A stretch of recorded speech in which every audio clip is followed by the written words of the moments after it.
OK, so we've looked at the teams we expect to thrive in the Premier League in 2017-2018. Let's look at the ones that are going to struggle. There's basically 7 teams at the top that can contest the title. There's 13 teams who will set out knowing that the number one priority is staying up. So quite an open relegation market, I would have thought. Ed, what's the latest? Yeah, so Huddersfield are 8 to 13, Burnley 6 to 5, Brighton 5 to 4, Watford 13 to 8, Swansea 9 to 4, Newcastle 7 to 2, Palace 9 to 2, Bournemouth 11 to 2, West Brom 6 to 1, Stoke 13 to 2, West Ham 8 to 1, Leicester 14 to 1, and Southampton 22 to 1. OK, they're the 13 teams. Joe Champion, which 3 are going to go down? All 3 of them. Huddersfield, I think, will go down, even though they're probably too short to have a bet on. I think Burnley could be in trouble. They've sold Michael Keane, and especially if Andre Gray potentially could leave as well. And my main bet, if I was going to have one, would be West Brom to go down. I think they've not really brought in any good signings, and a very limited team, really, so they could be in trouble. OK, that's your 3. Mark, who are yours? Yeah, West Brom seem to be the only Chinese owners not prepared to invest a load of money in the team. I think Huddersfield will go down. Like Joe, I wouldn't really be backing them at the price. I think they have made some interesting signings to at least be competitive. My main bet would be Burnley. I thought they were... got off to a good start, and they had that home form last season, but it's asking a lot to repeat that kind of level of, was it better than Manchester United at Turf Moor? They nicked a lot of games late on. It doesn't take much for those 1-0 wins to become even 0-0s or 1-0 defeats, and Andre Gray hasn't signed a new contract, so there's still a lot of talk he could leave. Keane has left. Small squad, that they won't be taken maybe as lightly as what they were at the start of last season. They were actually dropping quite dangerously towards the relegation zone before they beat Palace, and I definitely fancy them at a price. I think Stoke could be the ones to be in trouble. Not doing much in the transfer market. Lost Arnautovic. Fans are unhappy with Mark Hughes. They've got an awful start to the season. Most really got some difficult early fixtures. I think they could be one of them where they panic in January and buy their way out of it. But I definitely think in these days of being able to trade bets, I think that they're possibly cashing out later on in the campaign. They're the ones to be on. Okie doke. And Ed Quigley, who would your 3 for the trapdoor be? Yeah, I definitely agree with Mark there on Stoke. I think Stoke are such a back to lay. I could see them shortening up big time, and someone like Huddersfield maybe drifting out a good bit. But look, ultimately, who I think will go down, I think it'll be Huddersfield, Burnley, and I'd give Newcastle a shout as well. The same points on Huddersfield, Burnley as the lads. But I just think Newcastle's a few murmurings going around that Benitez isn't happy with the transfer window they've had this summer, and they weren't they're 7 to 2 and Brighton are 5 to 4, and we touched on ratings a minute ago, but ratings last season, Brighton and Newcastle were pretty much equivalent as well. And you're getting far bigger price on Newcastle. So yeah, I tip up Newcastle 7 to 2 there as well. Yeah, and I suppose one of the things then, we'll come on to this with the sack race, which will be the next market we look at. I suppose if some of the other teams and some of maybe the bigger teams get off to a bad start, Benitez, not just in Britain but in Europe, Mark, becomes a coveted manager, doesn't he? He does, and that would be, the only reason I haven't put them in the bottom 3 is because I think Benitez is good enough to make sure that they don't. But yeah, if he does go, then they are in trouble. I was looking at it though, he went to them in the first place when they were banging trouble. He then stayed when they were in the Championship. He's been pretty loyal to them. But then maybe now he expects loyalty back. And if he feels they haven't splashed the cash, then... I was reading a story saying he's one of the highest paid managers in Europe. So, he's got a nice little number there in terms of financially. Yes, he may... want something, more glamorous. But I tend to think he's just putting pressure on Mike Ashley, and this is all part of his game. He did it when he was at Liverpool, didn't he? He was always threatening to quit, and never did. OK, well, let's get the sack race betting from Paddy Power, and then the chaps can say who they think will be out of a job first. Okay, so Benitez is favourite. He's 7 to 2. Slaven Bilic, second favourite, 11 to 2. Hughesy 6 to 1. Pulis 9 to 1. Koeman 11 to 1. That might surprise people. Wagner 14 to 1. Shakespeare 14 to 1. Clements 14 to 1 as well. And De Boer and etc. are 20s barred in. OK, I'll go first. It just sounded like Shakespeare was quite a big price to me. I think Leicester will be all right this season, but I think he's the one who's possibly got the sort of starts off on the thinnest layer of ice, if you know what I mean. I don't think he'll be given that much leeway. So If you can sack Ranieri, you can sack anyone. So I thought Shakespeare at 14s might be quite interesting. What about you, Mark? Yeah, I definitely think Shakespeare's in the running for that. They've got some hard early games, starting off at Arsenal, and of course, they showed no loyalty to Ranieri. Why would they not? I mean, just keeping on the anti-Stoke theme. I mean, the fans are really unhappy with Hughes, and I don't think it's been picked up nationally, really, just how disgruntled they are. And if you have a look at some of their early fixtures, I mean, I've just got them here. Everton away, Arsenal at home, West Brom away, United at home, Newcastle away, Chelsea home, Southampton, Man City, Bournemouth, and then it gets a bit easier. But they have got most of the big teams early on. They've started terribly in each of the last couple of campaigns. I mean, I don't think the owners can afford to stay loyal to Hughes if they make another bad start. So, I mean, they would be my two against the field. I quite like the Koeman shout, though, that Ed was mentioning there as well. Expectations seem rather high at Goodison, and I don't really get it. Okie doke. Joe, what's your view of the sack race? Yeah, I'm in the Shakespeare camp.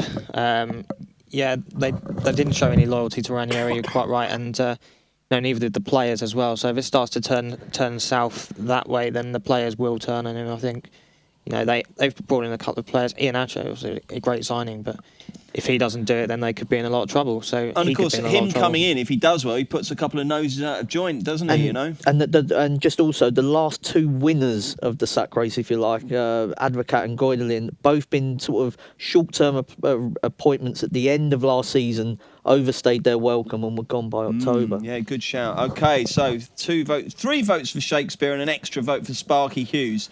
Ed Quigley, who do you think might be going first? Well, it was actually me who priced this up yesterday. So in my mind, these prices are perfect. But I can hear the Shakespeare shout there from both of you. But the only thing I'd say there is like Shakespeare presided over a pretty good reign. Like when Ranieri went, they had a really good record. They only lost to all the big guns, I think, in the Premier League thereafter, like the top 7, including Everton.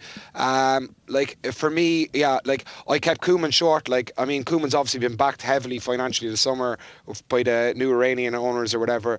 But Everton's opening fixtures are horrendous as well. They've got Stoke at home in the middle of the first day. That's not too bad. But then they've City away, Chelsea away, Tottenham at home, and United away. It's just one of those ones that I think I could envisage short. And could another bookmaker might go up 40s, and then you end up cutting it after those fixtures if they lose them, drastically. So yeah, for me I'd probably go with Sparky as well. But just with the murmurings and Benitez, I have to go favourite on him. And there's been murmurings about Bilic all through last season as well. So that's why I kept him short. They were pretty loyal, weren't they? They like Golden Sullivan like to tell everybody how loyal they are. But they are, though, aren't they? They get rid of very few managers, don't they? They are, yeah. I mean, Gianfranco Zola might beg to differ. He lasted about 3 days. I think they do tend. They don't really see the point of wasting money by paying someone's contracts up. And I think it's pretty very sensible as well. Let's talk of Shakespeare. I wish I'd studied Shakespeare more. I could come up with a clever link, but I can't. So let's look at that. Tried enough. You should have the amount of intros I tried, and then after about an hour, I gave up. We're not big Shakespeare fans on the desk, are we? We're not very that way inclined. We need James Milton, don't we? Yeah, that's true. Yeah. So let's look at the handicap then. This is obviously where Paddy Power will try and calibrate everyone by giving each team a start of varying degrees of points, and we see what happens at the end of the season. So basically, the key to the handicap is to find a team that will outperform their pre-season racing without necessarily winning anything. Who do you think, Mark, might be the handicap value? Yeah, well, I was looking at the sort of head of the handicap, because I do think that the top sort of, I'm not even going to include Everton. I think the top 6 definitely have pulled away from the rest, and the gulf between 1st and 8th in the Premier League was way bigger than any of the other major leagues in Europe. So I thought, just continuing on the Liverpool theme, I thought that this may be even the best way to get with Liverpool, because they may not even need to win the title. If they just have a good season, then being rated sort of 5th, 6th favourites in that market, I think they could go very well. And if they do that, maybe the handicap's the way to approach it rather than the title. If you're watching this after Philippe Coutinho has been seen doing keepy uppies in Camp Nou, apologies for that. Well, I mean, if he does go, I mean, you've got 100 million to spend, haven't you? And so you back yourself to be able to get a decent replacement. Might get Wilf. Well, I can't see Zaha and Klopp. I don't think he'd like that. Barcelona should just cut out the middleman and go straight to Palace and get Wilf to replace his Neymar, but that's another story. Joe, handicap good thing. Yeah, exactly the same thoughts as Mark, really. You mentioned the gap between 1st and 8th. It was Chelsea were 47 points clear of 8th place. So Liverpool getting a 9-point start on the handicap seems reasonable enough, I think. So That'll do for you. And what about you, Ed? Handicap banker. Yeah, no, I was looking at this last year. It was actually Chelsea +5 won this last year.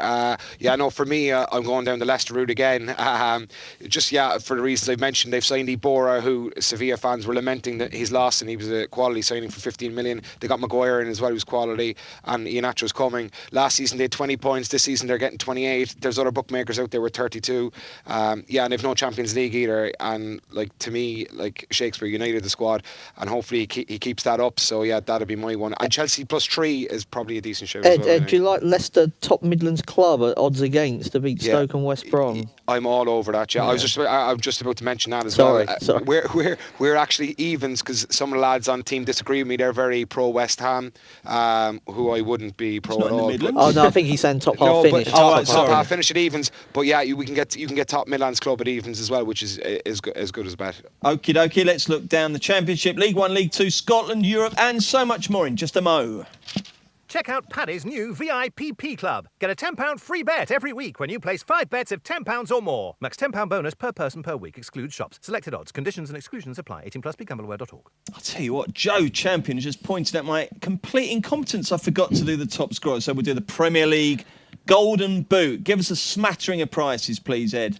Okay, so favourite is Harry Kane, 3-1, Lukaku 4-1, Aguero 6-1, Gabriel Jesus 9s, Sanchez and Morata are both 10s. Costa is probably going to leave, but he's there in their 12s. Lacazette's 12s as well. Mane is 20s, Iheanacho 20s, Sturridge 20s, and it's the rest of 25s bar. One of the joys of having football back is hearing Ed Quigley pronounce Aguero. I love the way he does that. Brilliant. Okay, Joe, since you're the one who pointed out my slackness, you lead on. Who's going to win the boot?